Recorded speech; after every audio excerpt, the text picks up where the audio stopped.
करने लगेंगे, ऐसे यहाँ के मानव हो जाएंगे। फिर आगे कहा गया है कि खरखंडन तीर्थ मंदिर का निपुण कथा और दान करेंगे। करे मंदिर को नहीं जाएंगे, पूजा में नहीं बैठेंगे, पूजा विधान को नहीं करेंगे, ऐसे ऐसे मानव हैं। भाई देखिए भागवत कथा चल रही है, व्यास जी कथा सुना रहे हैं, पंडाल लगा हुआ है, वहां पर देखिए कथा की भीड़ में तो 100, 200, 300 आदमी होने चाहिए ना। अब पता चलो गिनती करो तो 11-12 नहीं जाते।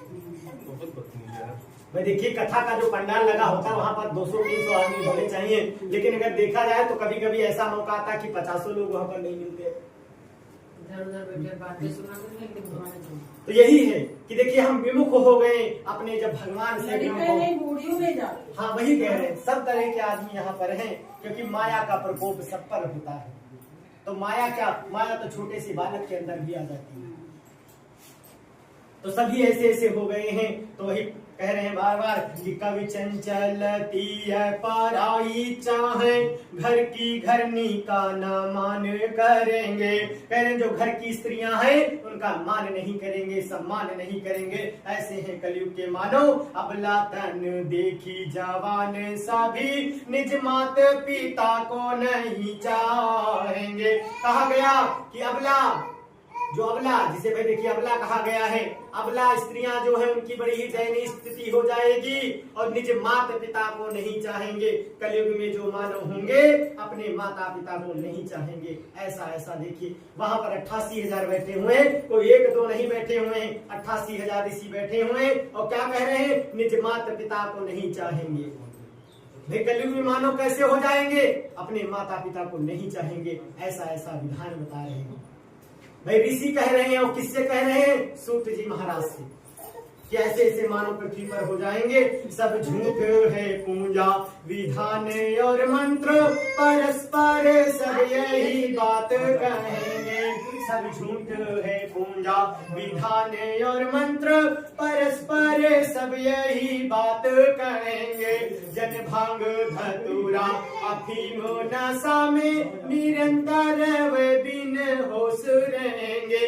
कहा गया है कि सब झूठ है पूजा विधान और मंत्र। ये बातें कौन कहेंगे, जो हठी मानव है, जो अभिमानी मानव है, जो बैठो अरे इधर बैठो। क्या कहेंगे कि जो पूजा है वो झूठ है, जो विधान है वो झूठ है भैया। और जन भांग धतूर अफीम नशा में, निरंतर वे बिन होश रहेंगे। तरह तरह के नशा करने लगेंगे। बताया गया कि भांग धतूरा अफीम नशा में निरंतर बिन वे होश रहेंगे। तो इसको देखिए किस लिए कह रहे हैं कि जब वो तरह तरह के नशा करने लगेंगे, थोड़ा पढ़ लिख जाएंगे तो संस्कार भूल जाएंगे। ये कौन कह रहा है, ऋषि कह रहे हैं। भाई ऋषि देखिए, ऋषियों की जो कि हम लोग पूजा करते हैं, वंदना करते हैं, क्योंकि ऋषि क्या करते हैं भैया देखिए, उनको भगवान से मतलब रहता है, उनको संसार से मतलब नहीं रहता, उनको भगवान से मतलब रहता है। वो भगवान में रमे रहते हैं, वो लोक कल्याण की सोचते हैं, जन कल्याण की सोचते हैं।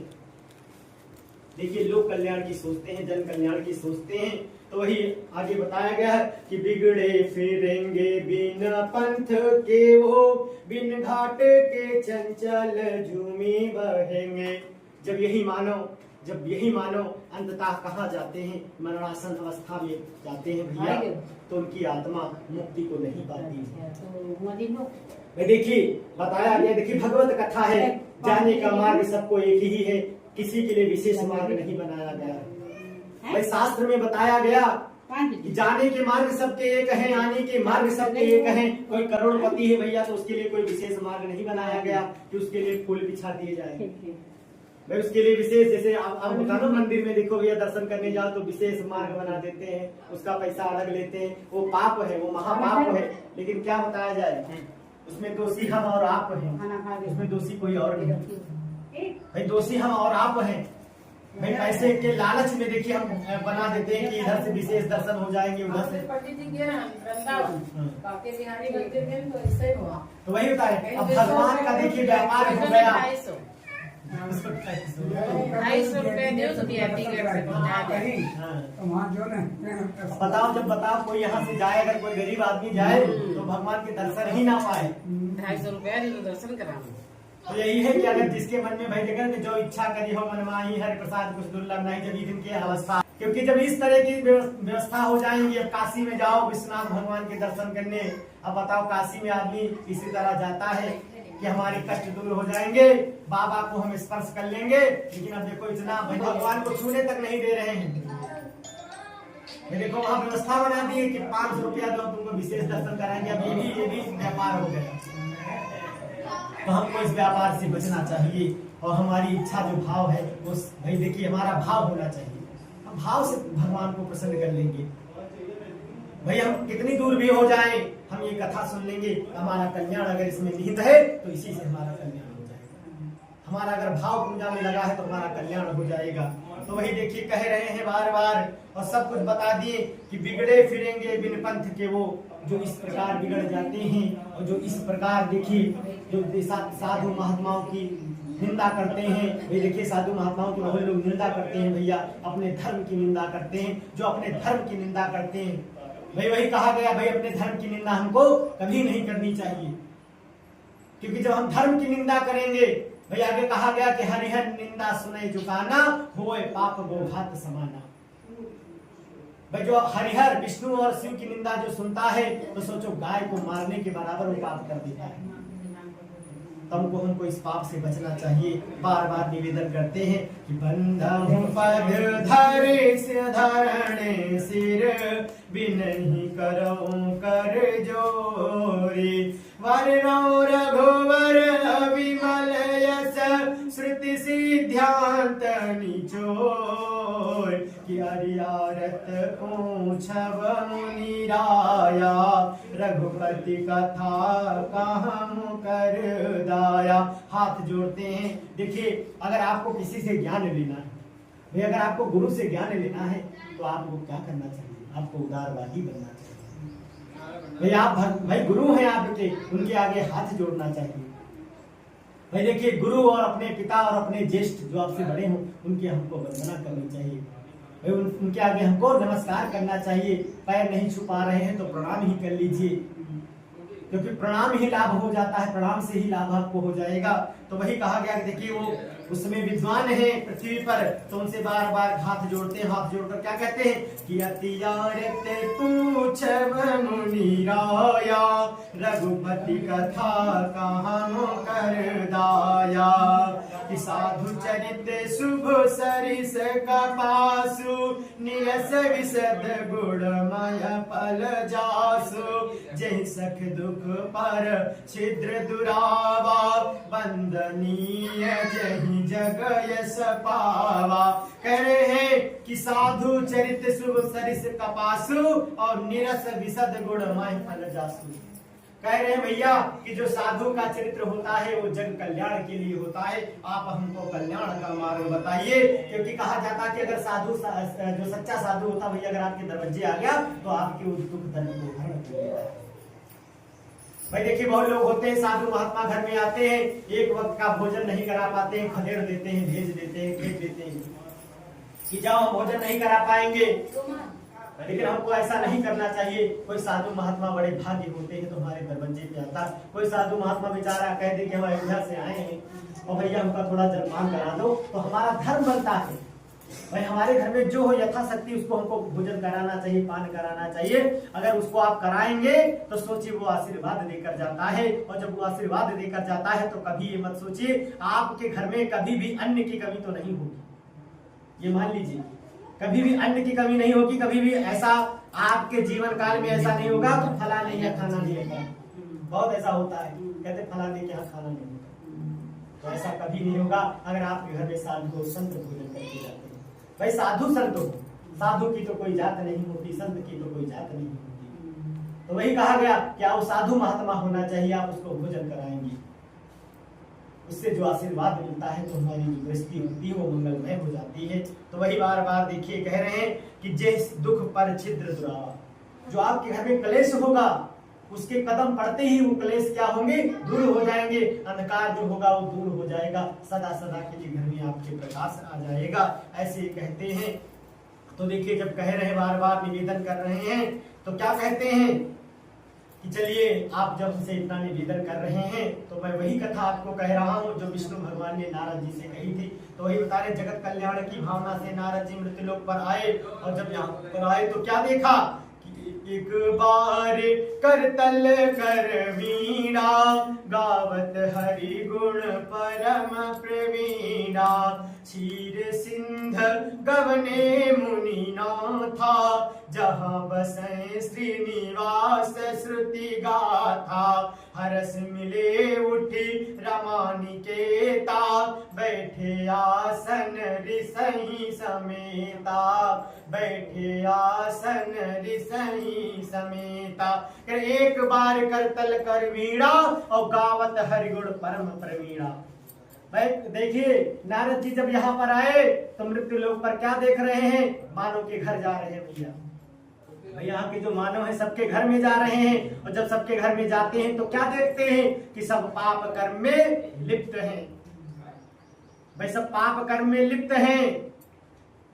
कोई भगवान की सेवा नहीं करना चाहता है, कोई भगवत की ओर जाना नहीं चाहता है और जिसको समझाने के लिए जाते हैं तो ना देखो साधु संतों को तो वैसे लोग परेशान किया करते हैं और जिसके घर जाते हैं समझाने के लिए तो जो दुष्ट प्रवृत्ति के मानव होते हैं तो उनसे कहते हैं कौन है नारायण। ये कहते हैं कौन है नारायण, कौन है विष्णु, हम किसी विष्णु की पूजा नहीं करेंगे। इतने अभिमानी हो गए कि देखिए मानव इतना अभिमानी हो गया कि जो हमारे पार ब्रह्म परमेश्वर हैं हम उनकी ही आराधना नहीं करना चाहते, हम उनकी ही पूजा नहीं करना चाहते हैं। ऐसे ऐसे विचार मानव में हो गए। तो नारद जी जब बार बार समझाते हैं तो वहां यहाँ के मानव क्या करते हैं, यहाँ के मानव क्या करते हैं कि जो है उनके गले में जो पुष्प की माला है भैया उसको तोड़ देते हैं। जो उनके गले में पुष्प की माला नारद जी के गले में पड़ी हुई है उसको तोड़ देते हैं। हाथों में जो उनके बीड़ा है उसको तोड़ देते हैं। उनके जो हाथों में बीड़ा है उसको तोड़ देते हैं। यहाँ के मानव उनके साथ बहुत अभद्र व्यवहार करते हैं जिससे वो दुखित हो जाते हैं और क्या करते हैं अपने भगवान इष्ट भगवान का ध्यान करते हैं। कौन भगवान है उनके इष्ट भगवान, विष्णु भगवान। अपने विष्णु भगवान का ध्यान करते हैं और क्या कहते हैं, अब देखिए तदा नारायणं देवं शुक्लवर्णं चतुर्भुजं शंख चक्र गदा पद्म वनमाला विभूषितं नारद उवाच दृष्ट्वा तं देवदेवेशं स्तुतं समुपचक्रमे नमो वाङ्मनसातीत रूपायानंत शक्तये आदिमध्या अनंतहीनाय निर्गुणात्मने सर्वेषामाब्धिभूताय भक्तानामृतनाशिने श्रुत्वा श्रोतं ततो विष्णुर्नारदं प्रत्यस्य भाषता श्रीभगवान् उवाच किमर्थमागतोषि त्वं किं ते मनसि वर्तते कथस्व महाभागा तत्सर्वं कथयामि ते। नारद उवाच मर्त्यलोके जनाः सर्वे नानाकलेश समन्विताः नानायोनिः समुत्पन्नाः पचन्ते पापकर्मिभा तत् कथं शमन्यनाथ लघुपायेन तदमः श्रोतुमिच्छामि तत् सर्वं कृपोऽस्तु तदीमयि। श्री भगवान् उवाच साधु पृष्टं त्वया वत्स लोकानुग्रहकाक्षायः यत् कृत्वा मुच्यते मोहात् शृण्वस्व वदामि ते। व्रतमस्ति महापुण्यं स्वर्गे मर्ते च दुर्लभं तव स्नामन्नया विप्रा प्रकाशयः कृते धुनः सत्यनारायणस्य व्रतं महादिखि। भगवान कहते हैं कि कलयुग में जो मानव श्री सत्यनारायण भगवान का पूजन करेगा ध्यान करेगा। देखिए नारद के बार बार कहने पर नारद जी जो बार बार कहते हैं वहां जाकर क्षीर सागर में कि आप कोई उपाय बता दीजिए, कोई उपाय बता दीजिए, तो भगवान क्या कहते हैं कि कृत्वा सध्यम सुखम भोक्ता परत्र मोक्षामाप्नुयात तत् श्रुत्वा भगवद वाक्यम नारदो मुनिर्ब्रवीत नारदा उवाच किम फलम किम विधानम च, करें कौन है विधान, कैसा है इसका फल, कृतम केनेव तद्व्रतम तत्सर्वं विस्ताराद ब्रूहि कदा कार्यम व्रतम प्रभो श्री भगवान उवाच दुख शोकादि शमनम, करें दुख शोकादि शमनम। भाई ये जो व्रत है जिसकी कथा आप सुन रही हैं ये कैसा है, दुख शोकादि शमनम, दुख को नाश करने वाला है, शमन करने वाला है। भाई दुखों का ये नाश करने वाला है व्रत। भगवान बार बार कहते हैं कि जो भी इस विधान को करेगा, भाई जो भी मानव कलयुग में इस विधान को करेगा, हृदय से मेरी पूजा करेगा, उसका कल्याण होगा, उसका मंगल होगा। इतना बताते हैं और भगवान अंतर ध्यान हो जाते हैं। बोल सच्चिदानंद भगवान की जय, भगवान की जय, लक्ष्मी मैया की जय।